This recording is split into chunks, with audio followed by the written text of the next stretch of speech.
আসসালামু আলাইকুম দর্শকবৃন্দ, welcome back to my channel another video.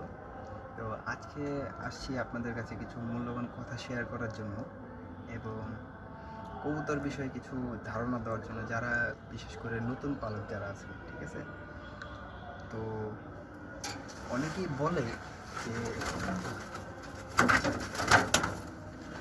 হাট বাজার থেকে কেনা কিছু কবুতর বাসায় সিট করতে পারে না, অথবা কেউ কেউ ভাই বলে যে ভাই হাটের কবুতর যখন আমরা ছাদ লাগানোর চেষ্টা করি তো ছাদের থেকে চলে যায়, যার বাসাটা তার বাসায় চলে যায়।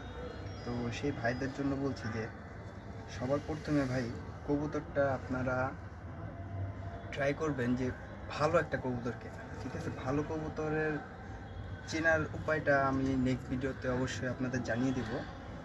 আর মূল কথায় আসি এখন, যে এই কবুতরটা আমি এক ভাইয়ের থেকে কালেকশন করা, আমার খুবই সিনিয়র ভাই।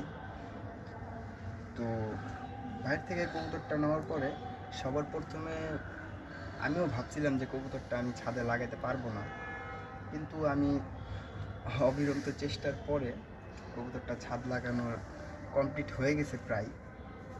এখন শুধু উড়ানোটা বাকি আর কি। আমার চালনির সাথে এখনও উড়ে নাই, শুধু বামে থেকে উঠছে আর নামছে আর কি। তো কিছু ভাইরা বলেন